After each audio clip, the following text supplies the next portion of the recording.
മഹത്വപ്പെടുമാറാകട്ടെ. प्रिय भाइयों बहनों, प्रभु यीशु मसीह का नाम का महिमा हो। ഇന്ന് രാത്രി നമുക്കൊരുമിച്ച് വചനം ധ്യാനിക്കുവാൻ ദൈവം നൽകിയ അവസരത്തിനായി ദൈവത്തിന് സ്തോത്രം ചെയ്യുന്നു.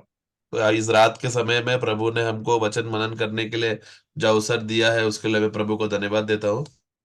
നമുക്കിന്ന് എബ്രായ ലേഖനം 2-ാം അധ്യായത്തിന്റെ 17-ാം വാക്യം വായിച്ചുകൊണ്ട് ആരംഭിക്കാം. इब्रानियों को पुस्तक 2 का 17 और ये वाक्य पढ़कर हम लोग आरंभ करेंगे। അതുകൊണ്ട് ജനത്തിന്റെ പാപങ്ങൾക്ക് പ്രായശ്ചിത്തം വരുത്തുവാൻ അവൻ കരുണയുള്ളവനും ദൈവകാര്യത്തിൽ വിശ്വസ്ത മഹാപുരോഹിതനുമാകേണ്ടതിന് സകലത്തിലും തന്റെ സഹോദരന്മാരോട് സദൃശനായി തീരുവാൻ ആവശ്യമായിരുന്നു. 2 का 17 में इस तरह पढ़ते कि इस कारण उसे ये चाहिए था कि सब बातों में अपने भाइयों के समान बने, जिससे वह उन बातों में जो परमेश्वर के संबंध रखती है एक दयालु और विश्वास योग्य महायाजक बने, ताकि लोगों के पापों के लिए प्रायश्चित करे। കർത്താവായ ക്രിസ്തുയേശുവിന്റെ മരണത്തിൽ വിശ്വസിച്ചവരായ നമ്മുടെ മനോഭാവം എന്നുള്ളത് നമുക്ക് ചിന്തിക്കാം. मतलब प्रभु यीशु मसीह पर विश्वास करने से, जो मृत्यु पर विश्वास करने से हमारा मनोभावना क्या है, उस विषय में हम थोड़ा देखेंगे। ഇവിടെ നമ്മുടെ കർത്താവ് ക്രിസ്തു ചെയ്ത കാര്യത്തിൽ കർത്താവിന്റെ നിലപാട് നമുക്ക് നോക്കാം. और प्रभु ने किस रीति से हमारे लिए कार्य किया, उनका अवस्था क्या था, हम देखते हैं। ഈ 17-ാം വാക്യത്തിൽ പറയുന്നത് കർത്താവ് ജനത്തിന്റെ പാപങ്ങൾക്ക് പ്രായശ്ചിത്തം വരുത്തി. वहां पर हम पढ़ते हैं कि प्रभु ने अपने लोगों के पापों के लिए प्रायश्चित किया। അതോടൊപ്പം തന്നെ ദൈവകാര്യത്തിൽ വിശ്വസ്ത മഹാപുരോഹിതനായിരുന്നു. और परमेश्वर के संबंध में एक विश्वास योग्य महायाजक है। തന്റെ സഹോദരന്മാരോട് സദൃശനായി തീരുവാനും ആഗ്രഹമുള്ളവനായിരുന്നു. और सब बातों में भाइयों के समान बनने का इच्छा था। നാം 14-ാം വാക്യം വായിക്കുമ്പോൾ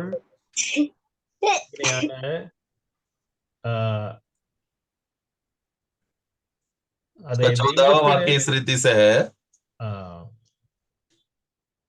അനേക പുത്രന്മാരെ തേജസ്സിലേക്ക് എത്തുമ്പോൾ, അതായത് 2:14 അതെ 14 അനേക പുത്രന്മാരെ 10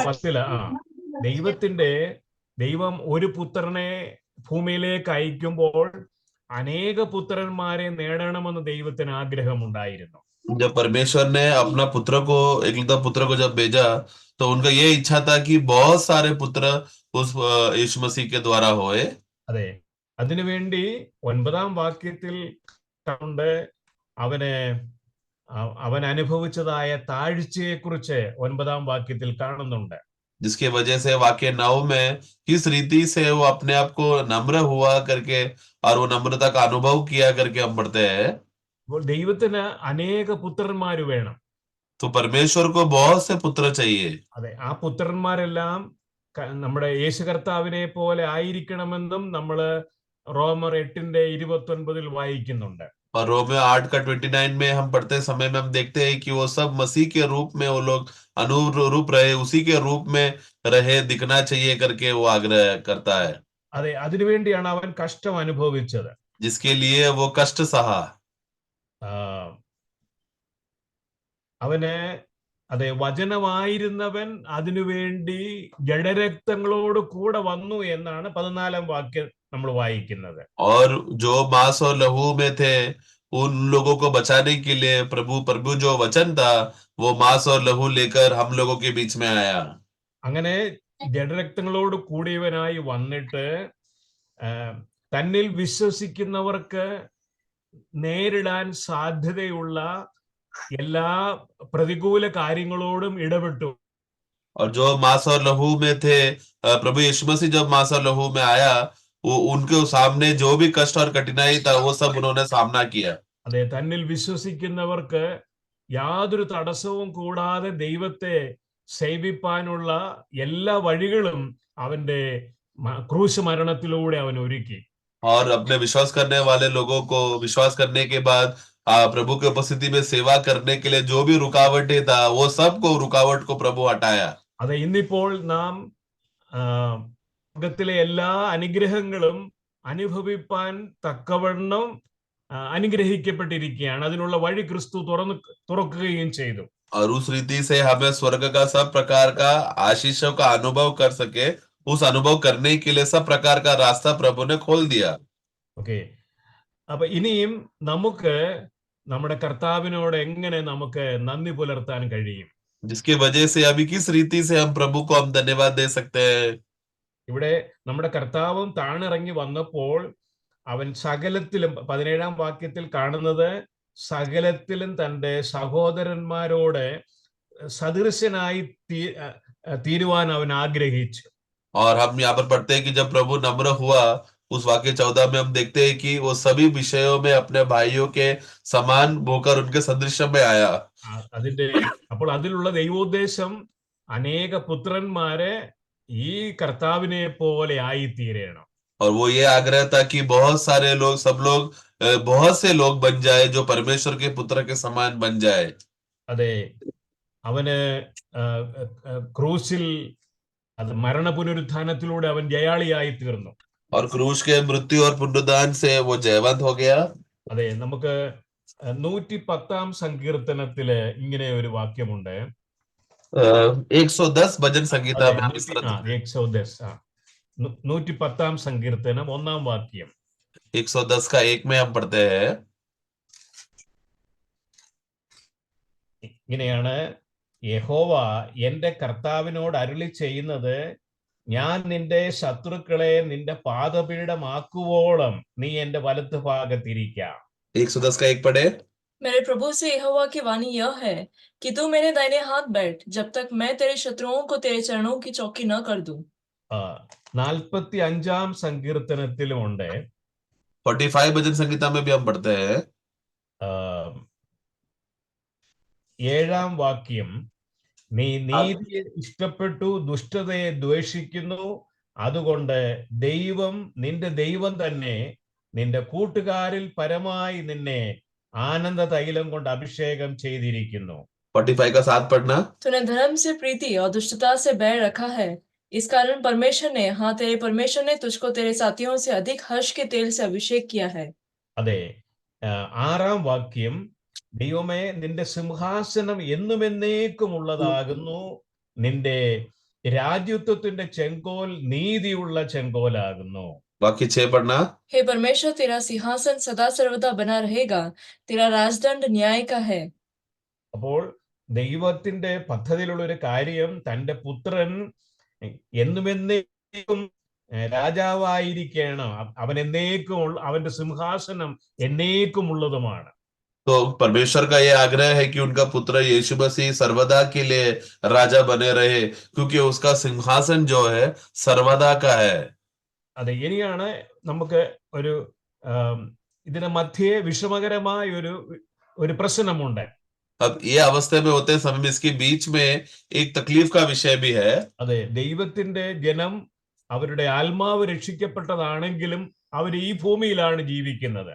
परमेश्वर के लोग, ये बच्चे, प्रभु के लोग, जो वो लोग भले ही नया जन्म पाए हुए तो है, लेकिन अभी भी वो लोग भूमि पर ही रह रहे हैं. അതെ, മക്കള് നമ്മൾ ജഡരക്തങ്ങളിൽ ആണ് ജീവിക്കുന്നത്. हम लोग अभी भी मांस और लहू में हम जी रहे हैं. ആദാമിന്റെ പിന്തുടർച്ചക്കാരാണ് നാം. हम लोग अभी भी आदम का जो जीवन के आगे जीने वाले लोग हैं. അത് നമ്മള് ഈ മണ്ണിൽ നിന്നെടുത്ത ഈ ശരീരത്തിൽ ജീവിക്കുമ്പോൾ ഈ മണ്ണിനോടും ഈ ലോകത്തോടും എല്ലാം നമുക്കൊരു താല്പര്യമുണ്ട്. क्योंकि हमारा जो शरीर जो है, देह जो है, मिट्टी से लिया गया है. इस मिट्टी से लेने की वजह से हमें, हमारा मन हमेशा संसार के लिए लालसा करता है. അതെ, അതുകൊണ്ട് നമ്മുടെ കർത്താവിന്റെ ശിഷ്യന്മാരാണെങ്കിൽ പോലും അവർക്ക് ഇങ്ങനെ ചില ആഗ്രഹങ്ങൾ ഉണ്ടായിരുന്നു. हम प्रभु के चेलों में भी देखते हैं, उन लोग इस प्रकार का आग्रह था. അവർക്ക്, അതായത് യോഹന്നാനും യാക്കോബിനും കർത്താവിന്റെ ഇടത്തും വലത്തും ഇരിക്കാൻ ആഗ്രഹമുണ്ടായിരുന്നു എന്ന് നമുക്ക് വായിക്കാൻ കഴിയുന്നുണ്ട്. और हम लोग सुसमाचार में इस रीति से पढ़ते हैं कि यूहन्ना और याकूब को प्रभु को दाएं और बाएं स्वर्ग में दाएं बाएं बैठने का आग्रह था। അതെ. അതായത് 20-ാം അധ്യായത്തിന്റെ മത്തായിയുടെ സുവിശേഷം 20-ാം അധ്യായത്തിന്റെ 20-ാം വാക്യത്തിലാണത് കാണുന്നത്. और वो पढ़ सकते हैं मत्ती का पुस्तक 20 में। ആ എന്നാൽ അവരോട് കർത്താവ് അവരെ ശാസിക്കുന്നതായിട്ട് കാണുന്നുണ്ട്. और प्रभु उनको डांटता है करके भी हम देखते हैं। 25-ാം വാക്യത്തില് 25वां वाक्य में അതെ ശിഷ്യന്മാരോട്, അതായത് യാക്കോബിനോടും യോഹന്നാനോടും നീരസപ്പെട്ട 10 പേരോട് കർത്താവ് ഇങ്ങനെയാണ് പറയുന്നത്. और याकूब और യോഹന്ന के साथ जो बाकी 10 लोग थे जो गुस्सा हो गया था, जो क्रोधित हो गया था, उनके विषय में 25-ാം प्रभु വാക്യം, जवाब യേശു देता है। അവരെ അടുക്ക വിളിച്ച് ജാതികളുടെ അധിപന്മാർ അവരിൽ കർത്തൃത്വം ചെയ്യുന്നു എന്നും മഹത്തുക്കൾ അവരുടെ മേൽ അധികാരം നടത്തുന്നുവെന്നും നിങ്ങൾ അറിയുന്നു. 25 पढ़ना। ईश्वर ने उन्हें पास बुलाकर कहा, तुम जानते हो कि अन्य जातियों के हाकिम उन पर प्रभुता करते हैं और जो बड़े हैं वे उन पर अधिकार जताते हैं। 26-ാം വാക്യത്തിൽ പറയാണ്, നിങ്ങൾ അങ്ങനെ അരുത്. നിങ്ങളിൽ മഹാനാകുവാൻ ഇച്ഛിക്കുന്നവനെല്ലാം നിങ്ങളുടെ ശുശ്രൂഷക്കാരനാകണം. നിങ്ങളിൽ ഒന്നാമനാകുവാൻ ഇച്ഛിക്കുന്നവനെല്ലാം നിങ്ങളുടെ ദാസനാകണം. 26-27 पढ़ना। परंतु तुम में ऐसा न होगा, परंतु जो कोई तुम में बड़ा होना चाहे वह तुम्हारा सेवक बने, और जो तुम में प्रधान होना चाहे वह तुम्हारा दास बने। അതെ, അപ്പോൾ ദൈവജനത്തിന്റെ ഉള്ളങ്ങളിലും ഈ രീതിയിലുള്ളതായ ഒരാഗ്രഹം ഉണ്ടാകാൻ സാധ്യതയുണ്ട്. इस रीति से मनोभावना प्रभु के लोगों के अंदर आ सकता है। ഇനിയും മത്തായിയുടെ സുവിശേഷം 19-ാം അധ്യായത്തിലും പത്രോസ് ഇങ്ങനെ ചോദിക്കുന്നുണ്ട് കർത്താവിനോട്. 19-ാം അധ്യായത്തിന്റെ 27-ാം വാക്യം. मत्ती 19:27 में पत्रोस के विषय में वहां पर हम पढ़ते हैं। പത്രോസ് അവനോട്, ഞങ്ങൾ സകലവും ഇട്ട് നിന്നെ അനുഗമിച്ചുവല്ലോ, ഞങ്ങൾക്ക് എന്ത് കിട്ടും എന്ന് ചോദിച്ചു. पत्रोस वहां पर कहता है कि हमने तो सब कुछ छोड़कर आया है, इसके लिए हमें क्या मिलेगा। അപ്പൊ ഇങ്ങനെയുള്ളതായ ചിന്താഗതി ദൈവജനത്തിന്റെ ഉള്ളങ്ങളിൽ ഉണ്ടാകാൻ സാധ്യതയുണ്ട്. इस तरह का विचार और मनोभावना प्रभु के लोगों के अंदर आ सकता है। ഇവിടെയാണ് നമ്മളെ കർത്താവിന് വേണ്ടി വേർതിരിപ്പാനായിട്ട് ദൈവം, നമ്മുടെ കർത്താവായ യേശുക്രിസ്തു ഒരു കാര്യം ഒരുക്കിയിട്ടുണ്ട്. इसके लिए हम लोग को सभी लोगों को प्रभु की ओर हमें अलग करने का विषय का एक अवस्था प्रभु ने हमारे जीवन में तैयार करके रखा है। അത് ഇപ്രകാരമാണ്. അത് പത്രോസിന്റെ ലേഖനം 1 പത്രോസ് 1-ാം അധ്യായത്തിന്റെ 1 പത്രോസ് 1-ാം അധ്യായം 1-ാം വാക്യത്തിൽ ക്രിസ്തുവേശുവിന്റെ രക്തത്താൽ തളിക്കപ്പെടുവാനുമായി എന്ന വാക്യമുണ്ട്. 2-ാം വാക്യത്തിലുണ്ട്. पहला पत्रोस 1 का दूसरा वाक्य में वहां पर हम देखते हैं कि यीशु मसीह के लहू के छिड़के हुए जाने से तुम चुने गए हो।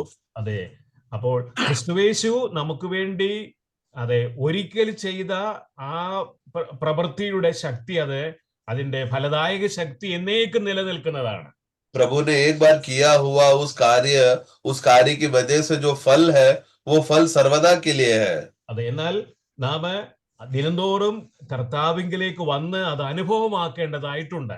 परंतु हम लोग को प्रतिदिन प्रभु के उपस्थिति में आकर उस उपस्थिति में रहकर और उसका फल का अनुभव करना जरूरी है। അതാണ് അവൻ ഒരിക്കൽ നമുക്കായി രക്തം ചിന്തി, എന്നാൽ ആ രക്തം തളിക്കപ്പെടുവാനായി നമ്മുടെ മനസാക്ഷിയെ ഏൽപ്പിച്ചു കൊടുക്കേണ്ട ആവശ്യകതയുണ്ട്. ये तो सच है कि एक बार प्रभु ने क्रूज पे हमारे लहू बहाया था, लेकिन बहाने के बाद अभी क्या है कि हमारा विवेक का शुद्धिकरण के लिए हम बार बार वो लहू जो छिड़का हुआ लहू है उसके पास हमें बार बार अपना विवेक को समर्पण करना जरूरी है। അതെ, അങ്ങനെ ആ രക്തത്തിന് തളിക്കപ്പെടലാണ് നാം കർത്താവിന്റെ പദ്ധതിക്ക് വേണ്ടി പ്രയോജനപ്പെടുത്തുവരായി നമ്മളെ മാറ്റുന്നത്. तो वो छिड़का हुआ लहू का कार्य में जब हम होते हैं तभी प्रभु का उद्देश्य में और प्लानिंग में हम बन जाते हैं। ഇതേക്കുറിച്ച് 10:12 എബ്രായ ലേഖനം 10-ാം അധ്യായത്തിന്റെ 12-ാം വാക്യത്തിൽ, യേശുവോ പാപങ്ങൾക്കു വേണ്ടി ഏകയാഗം കഴിച്ചിട്ട് എന്നേക്കും ദൈവത്തിന്റെ വലത്തുഭാഗത്തിരുന്നു കൊണ്ട് തന്റെ ശത്രുക്കളെ തന്റെ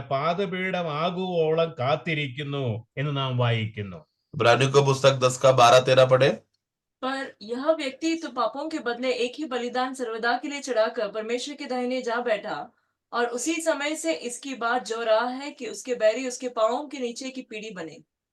അതെ, കർത്താവ് ക്രൂശിൽ മരിച്ചപ്പോൾ നമ്മൾ ഇന്ന് വായിച്ചതുപോലെ എബ്രായർ 2:14 അവന് മരണത്തിന്റെ അധികാരിയായ സാത്താനെ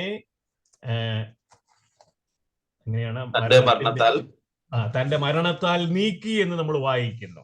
और हमने इब्रानियों को पुस्तक 2:14 में जब हमने पढ़ते समय में हमने देखा था कि उन्होंने यीशु मसीह ने अपना मृत्यु के द्वारा उस मृत्यु के सामर्थ्य में जो दबे हुए थे, जो शैतान उसको बचाने के लिए उसने शैतान को निकम्मा कर दिया.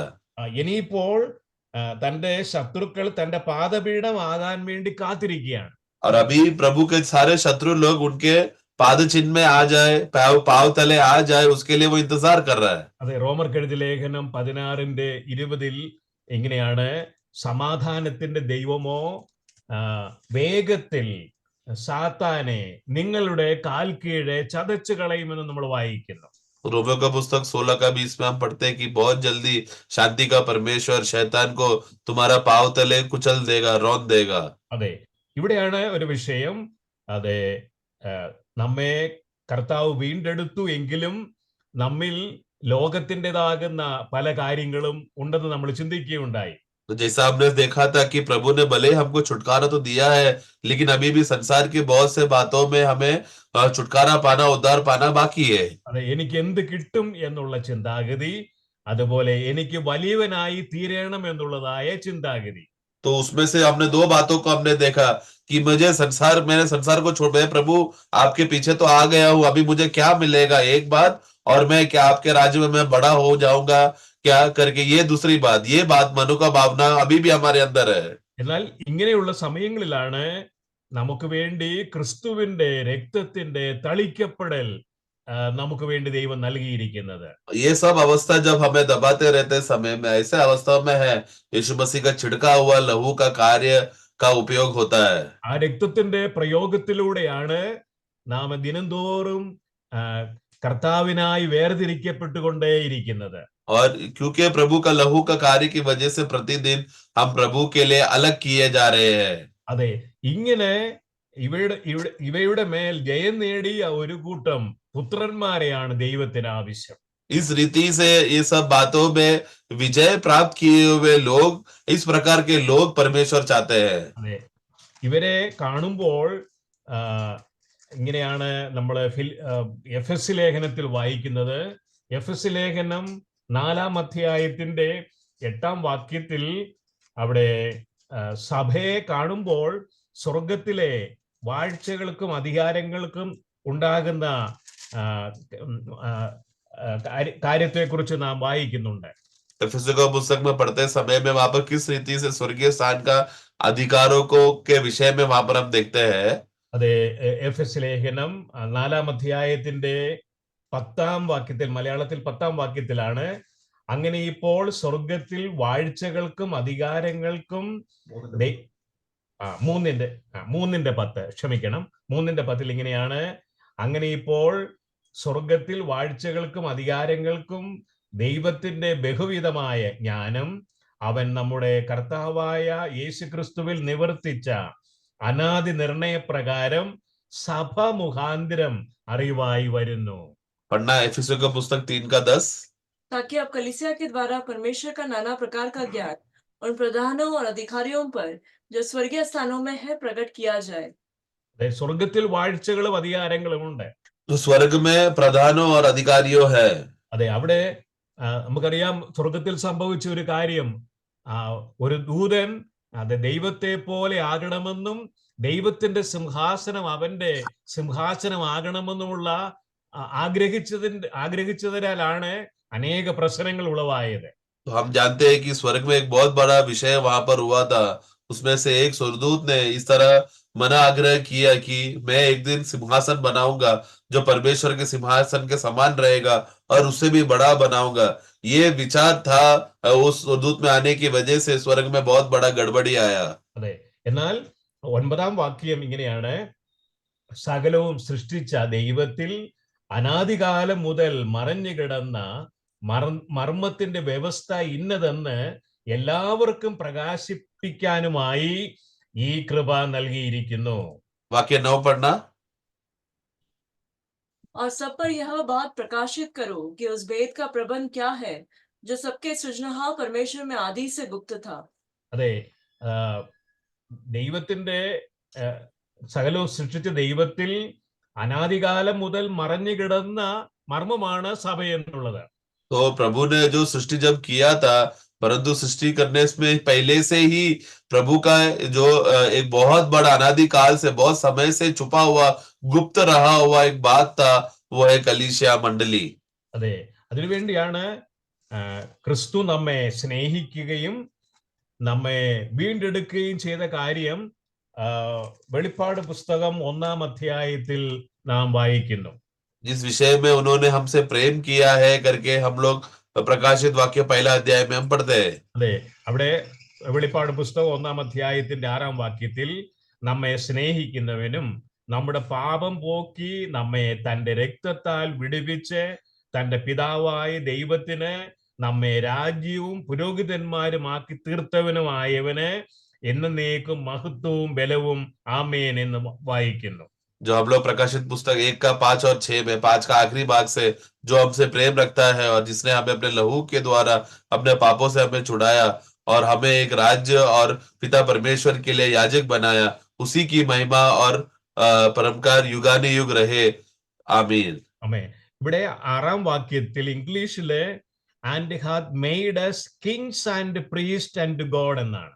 और अंग्रेजी में पढ़ते समय वहां पर हम पढ़ते हैं कि उन्होंने हमें राजा और याजक बनाया है परमेश्वर के लिए. അതെ, നമ്മെ രാജാക്കന്മാർ എന്നുള്ള പദവിയിലേക്കാണ് കൊണ്ടുവന്നിരിക്കുന്നത്. तो यानी कि हमें राजा का पदवी में लाया है. അതെ, ദൈവത്തിന്റെ പുത്രനെ രാജാതിരാജാവാക്കുമ്പോൾ അവനോട് കൂടെ രാജാക്കന്മാരായി കൂടെ ഭരിക്കുവാൻ വേണ്ടി കൂടെ വാഴുവാനായിട്ടുള്ള പദവിയിലേക്കാണ് ദൈവം നമ്മെ കൊണ്ടുവന്നിരിക്കുന്നത്.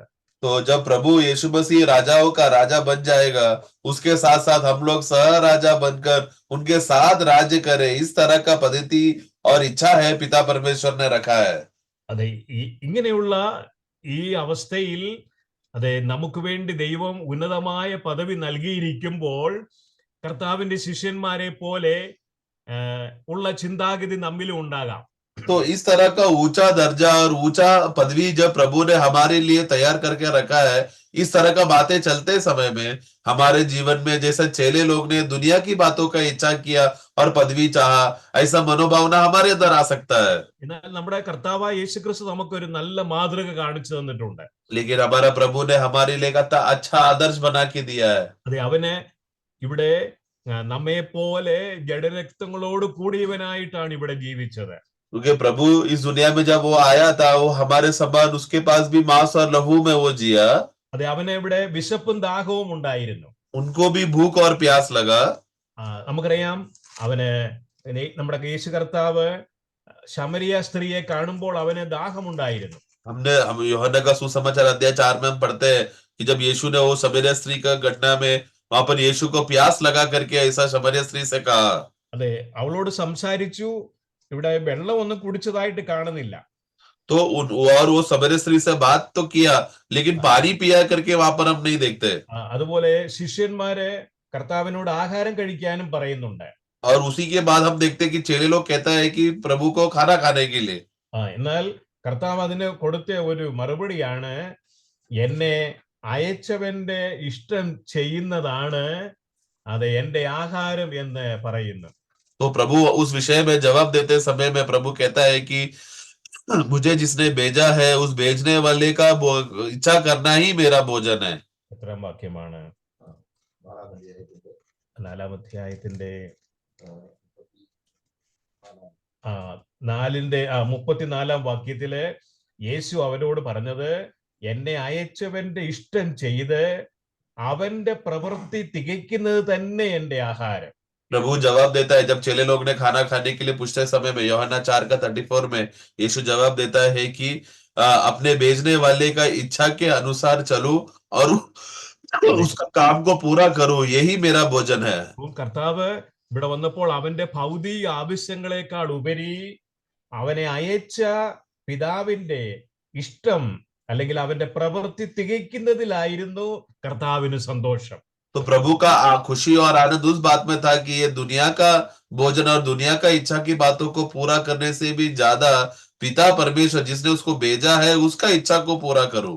ഈ പുത്രനെ പോലെ ഉള്ള മനസ്സുള്ള അനവധി പുത്രന്മാരെയാണ് ദൈവത്തിന് ആവശ്യം. और इस प्रकार का मनोभावना बाकी बच्चों को भी आए, ये पिता परमेश्वर का इच्छा है. നമുക്കറിയാം ഈ കർത്താവ് അതെ പണസഞ്ചി ഏൽപ്പിച്ച യൂദ പണം മോഷ്ടിക്കുമെന്ന് വ്യക്തമായി അറിയാമായിരുന്നു.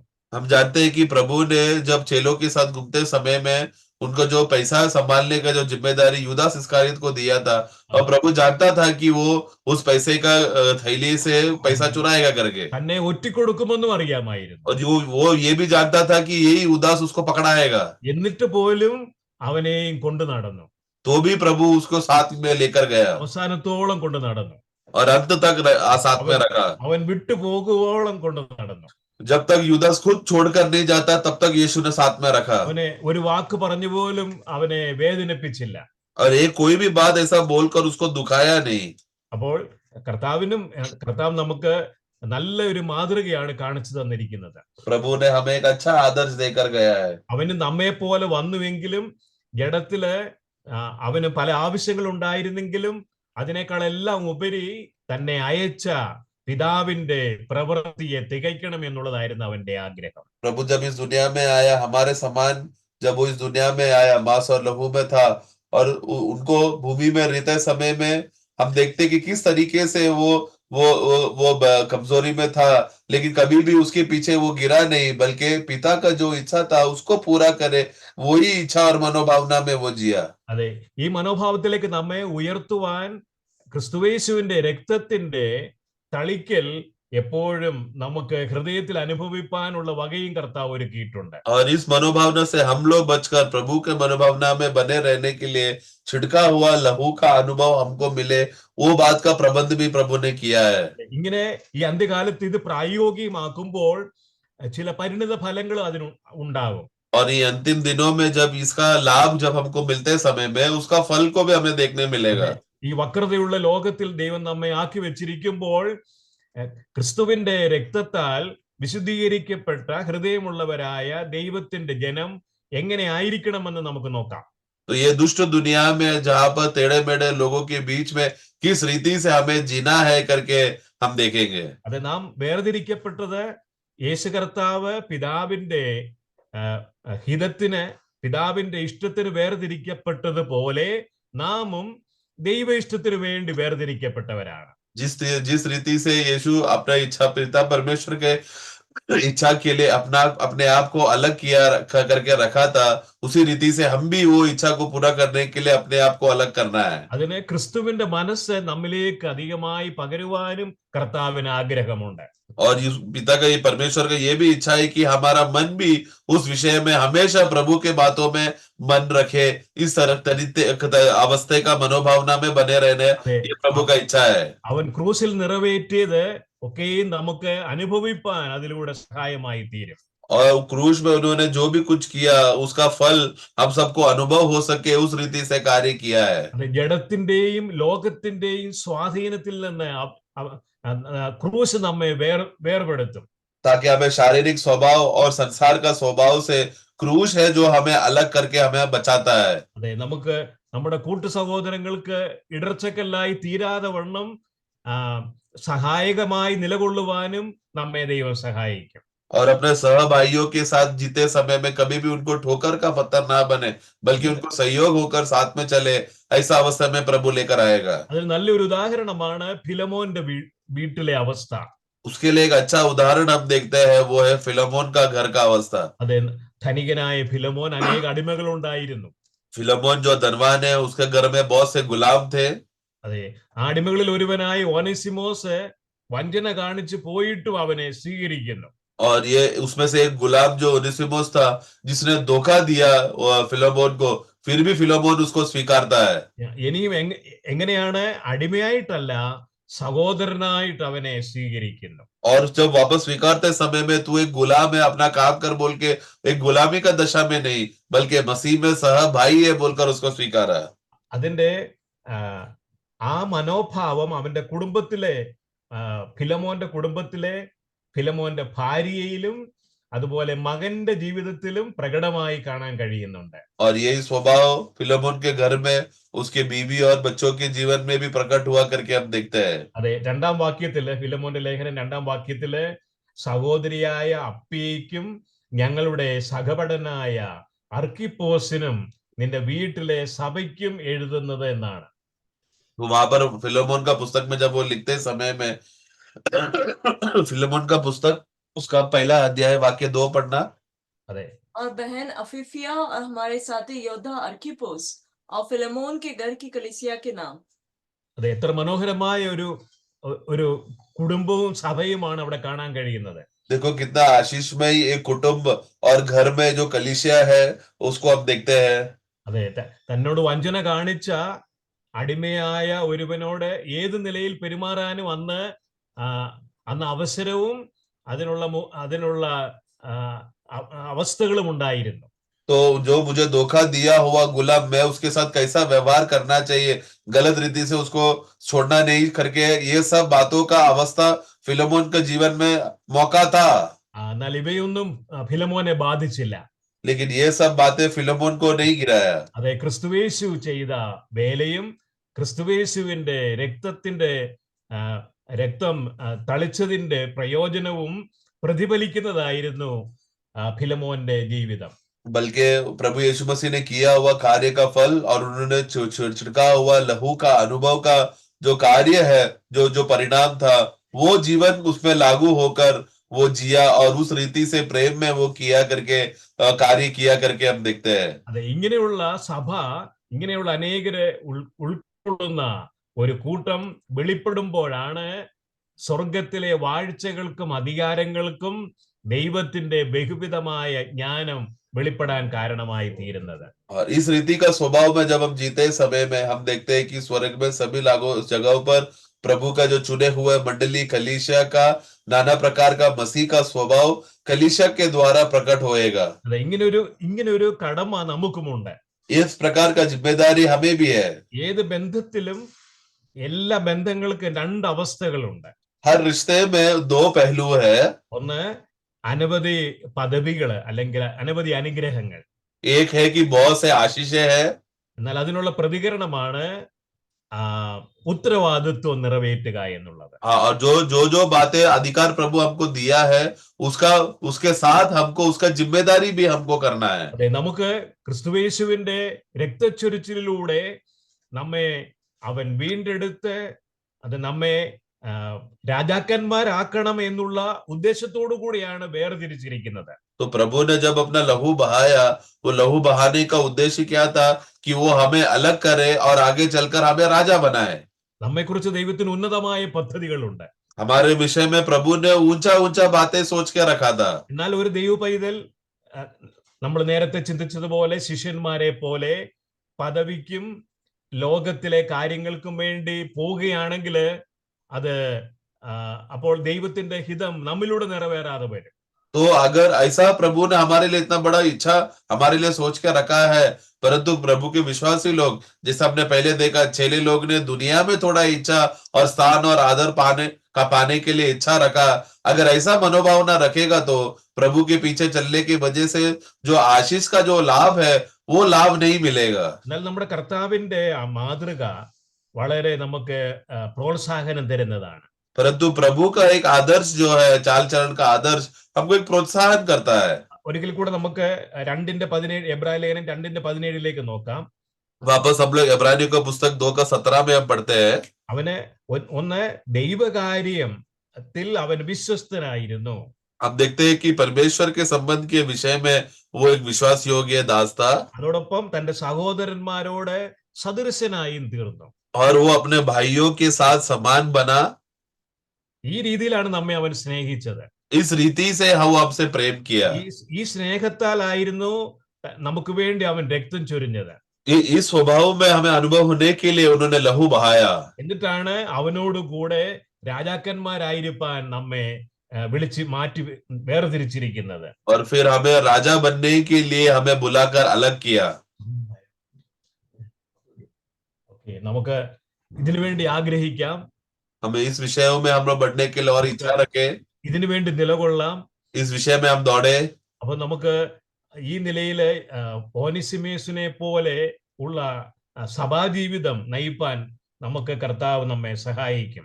और अगर उस रीति से मनोभावना में रहा तो जैसा ओनेसिमोस वापस लौटकर जो मंडली का जीवन का अनुभव उसने किया, कलीसिया जीवन वो अनुभव करने होएगा। ഇതിന് വേണ്ടതെല്ലാം ക്രൂസിൽ കർത്താവ് നിറവേറ്റിയിട്ടുണ്ട്. हमारे लिए ये सब विषयों में प्रभु यीशु मसीह ने अनुभव करने के लिए यीशु मसीह ने क्रूस में हमारे लिए सब कुछ अनुभव किया है। ക്രൂസിലും നമ്മുടെ കർത്താവിന്റെയും കർത്താവിന്റെ മുഖത്തേക്ക് നാം നോക്കുമ്പോൾ നമുക്ക് അതെ അവൻ നമുക്ക് സഹായകനായി അതോടൊപ്പം തന്നെ നമുക്ക് പ്രോത്സാഹനം തരുന്നവനായിട്ടുണ്ട്. हमें उस क्रूस की ओर देखते समय, उनका कार्य देखते समय में वो हमको एक अच्छा आदर्श और एक उत्तेजना देकर हमें सहायता करने का अवस्था हमको होता है। നിങ്ങളുടെ ഉള്ളിൽ ക്ഷീണിച്ച് മടുക്കാതിരിപ്പാൻ എന്ന് നമുക്ക് വായിക്കാൻ കഴിയുന്ന എബ്രായ ലേഖനം 12:2 जैसे हम लोग इब्रानी का 2 में पढ़ते हैं कि हम लोग निराश ना होए बल्कि उस और आनंद और उत्तेजना से भर जाए। അപ്പോൾ ക്രൂസിൽ നമ്മുടെ പാപങ്ങൾക്ക് പരിഹാരം ഒരുക്കുന്നതോടൊപ്പം തന്നെ ഒരു ദൈവപൈതലിനെ നേരിടാൻ സാധ്യതയുള്ള എല്ലാ പ്രതികൂല കാര്യങ്ങളോടും കർത്താവ് ഇടപെട്ടു. तो इसके लिए क्रूस में जब प्रभु कार्य करते समय में विश्वासियों का पाप का हल के लिए नहीं बल्कि व्यक्तिगत जीवन में जो भी परिस्थितियां है उस पर भी जय पा सके, उस बातों का कार्य भी प्रभु ने किया। റോമർക്ക് എഴുതിയ ലേഖനം 8-ാം അധ്യായത്തിന്റെ 3-ാം വാക്യത്തിൽ നമ്മൾ കർത്താവിന്റെ വേലയെ നമ്മൾ കാണുന്നുണ്ട്. रोमियो का पुस्तक 8:3 पढ़ते समय में प्रभु का कार्य को हम देखते हैं। അത് കഴിഞ്ഞിട്ട് നമ്മൾ വായിക്കുന്നത് ജഡത്തെ അല്ല ആത്മാവിനെ അനുസരിച്ച് നടക്കുന്ന നമ്മിൽ ന്യായപ്രമാണത്തിന്റെ നീതി നിവൃത്തിയാകേണ്ടതിന് തന്നെ എന്ന് കാണുന്നു.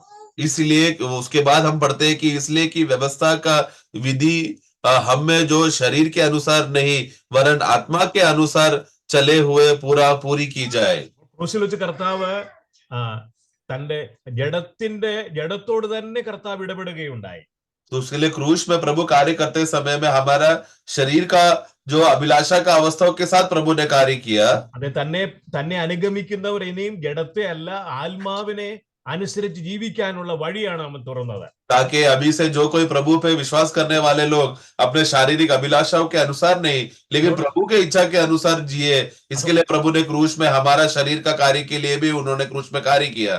അതെ, അതോടൊപ്പം തന്നെ പത്രോസിനെ പോലെ ഞങ്ങൾക്ക് എന്ത് കിട്ടും എന്നുള്ള ലോകമോഹത്തിലേക്ക് പോകാൻ ദൈവജനത്തിന് സാധ്യതയുണ്ടെന്ന് പിതാവിന് അറിയാമായിരുന്നു. और पिता परमेश्वर ये जानता था कि जब विश्वासी बन जाने के बाद तो भी विश्वासी लोग जैसा पत्रोस ने इच्छा रखा कि मैं अभी आप तेरे पीछे आ गए हो तो मुझे संसार में क्या स्थान और आदर मिलेगा, इज्जत मिलेगा, स्थान मिलेगा, क्या ऐसा मनोभावना हमारे अंदर आएगा करके पिता जानता था। അതെ, അതുകൊണ്ടാണ് ഗലാത്യർക്ക് എഴുതിയ ലേഖനത്തിൽ നമ്മൾ വായിക്കുന്നത് ക്രിസ്തുയേശുവിന് അവനാൽ ലോകം എനിക്കും ഞാൻ ലോകത്തിനും ക്രൂശിക്കപ്പെട്ടിരിക്കുന്നു. इसलिए गलतियों का पुस्तक 5वां अध्याय में इस रीति से हम पढ़ते हैं कि इस वजह से मैं संसार के लिए और संसार मेरे लिए मर चुका है। അതെ, ഈ രീതിയില് ലോകത്തിന്റെയും ജഡത്തിന്റെയും സാത്താന്റെയും ആയ എല്ലാ സ്വാധീനത്തിൽ നിന്നും നമ്മെ വിടുവിക്കാനുള്ള വഴി കർത്താവ് ക്രൂസിൽ ഒരുക്കിയിട്ടുണ്ട്. इस रीति से संसार का और शैतान का जो भी अभिलाषा की बातें जो हमारे विरुद्ध कार्य करता है उस सब से बचने का रास्ता भी प्रभु ने क्रूस में उपलब्ध किया है। അതുകൊണ്ട് നമ്മൾ പത്രോസിന്റെ ലേഖനത്തിൽ കാണുന്നത് പോലെ ക്രിസ്തുവിന്റെ രക്തത്താൽ തളിക്കപ്പെടുവാനുമായി എന്ന വാക്യത്തിന് നമുക്ക് കൂടുതൽ മുൻതൂക്കം കൊടുക്കാം. इसके लिए जैसा पत्रोस में लिखा हुआ जो बात था कि मसीह के लहू के छिड़के हुए जाने के कार्य में उसको ज्यादा हम मूल्य दे सकते हैं अभी। അതെ, അവിടെ 2-ാം വാക്യത്തില് 1 പത്രോസ് 1-ാം അധ്യായത്തിന്റെ 2-ാം വാക്യത്തില് ഇങ്ങനെയാണ് കാണുന്നത്. ആത്മാവിന്റെ വിശുദ്ധീകരണം പ്രാപിച്ച് അനുസരണം കാണിപ്പാനും യേശുക്രിസ്തുവിന്റെ രക്തത്താൽ തളിക്കപ്പെടുവാനുമായി എന്ന പ്രയോഗം. वहां पर हम पढ़ते हैं कि आत्मा का पवित्र करने के द्वारा आज्ञा माने और मानने के लिए और यीशु मसीह के लहू के छिड़कने जाने के लिए चुने गए हुए हम. അത് ഇവിടെ ഒരു വിശ്വാസിയുടെ ഏതെങ്കിലും പരിശ്രമത്താലല്ല, ക്രിസ്തുവിന്റെ രക്തത്താലുള്ള തളിക്കപ്പെടൽ അവന്റെ ഹൃദയത്തിൽ നടക്കുമ്പോൾ അതെ അവനെ ദൈവം തന്റെ പദ്ധതിക്കായി വേർതിരിക്കുന്നു. तो यहाँ पर विश्वासी कुछ कार्य करके उसका आधार पर नहीं, बल्कि यीशु मसीह का जो छिड़का हुआ लहू का कार्य की वजह से विश्वासी के जीवन में प्रभु का कार्य हो रहा है. അതെ, ക്രിസ്തുവിന്റെ മനസ്സിന്റെ പകർച്ച നമ്മുടെ ദേഹിയിലേക്ക് ഉണ്ടാകുന്നു. मतलब प्रभु का जीवन का जो बहाव है वो हमारा प्राण में बह रहा है. അപ്പോഴാണ് ഈ ലോകത്തിന് അനുരൂപമാകാതെ അതെ ദൈവ ഇഷ്ടത്തിന് ഒത്തവണ്ണം അവനെ രൂപാന്തരം പ്രാപിക്കുന്നത്. जिसकी वजह से हम लोग संसार के रूप में सदृश नहीं हो रहे और प्रभु का रूप में हम लोग अनुरूप हो रहे हैं. ഇങ്ങനെ വരുമ്പോൾ അതെ ആദാമിന്റെ ജഡത്തിൽ നിന്ന് ലഭിച്ചതായ പിന്തുടർച്ചയായി ലഭിച്ച ജഡത്തിന് വിധേയപ്പെടാതെ അതെ ആത്മാവിനെ അനുസരിച്ച് ജീവിപ്പാൻ നമ്മെ പ്രാപ്തരാക്കും. जिसकी वजह से उस प्रभु का क्रूस पर निर्भर करने की वजह से हमें जो आदम की पीढ़ी के द्वारा मिला हुआ जो शारीरिक अभिलाषा से उससे बच निकलकर प्रभु के स्वभाव में आगे बढ़ने का अवस्था मिलेगा. അതെ, ഇങ്ങനെ നമുക്ക് എല്ലാം പൂർണ്ണമായി നിറവേറ്റി കർത്താവിനെ നമുക്ക് സ്തോത്രം ചെയ്യാം. इस रीति से प्रभु ने संपूर्ण रीति से सब बातों को पूरा किया है. वो बात को देखकर प्रभु को धन्यवाद करें. നമുക്ക് അവനോട് नंदिയുള്ളവരായിരിക്കാം. हम लोग प्रभु को धन्यवाद का मनोभावना में हम बने रहे. അതെ, അവൻ രാജാതി രാജാവായി വാഴുമ്പോൾ നമ്മയും കൂടെ അവനോട് കൂടെ അതെ അവന്റെ ഭരണത്തിൽ പങ്കുകൊള്ളിക്കാനുള്ള അവന്റെ സ്നേഹത്തെ ഓർത്ത് നമുക്ക് ദൈവത്തിന് സ്തോത്രം ചെയ്യാം. प्रभु को धन्यवाद करें कि जब प्रभु राजाओं का राजा बनकर जब वो आएगा उस पदवी में वो हमें भी बुलाकर सह राजा बनाकर उनके साथ राज्य करने के लिए मनोभावना में वो रहकर हमें भी वो साथ में बिठा रहा है. ये बात को देखकर और ऐसा अवस्था हमको तैयार करके दिया, ये बात को देखकर हम लोग धन्यवाद करें. ദൈവം നമ്മെ ധാരാളമായി അനുഗ്രഹിക്കട്ടെ. प्रभु हम सबको आशीषमय करे. Praise the Lord.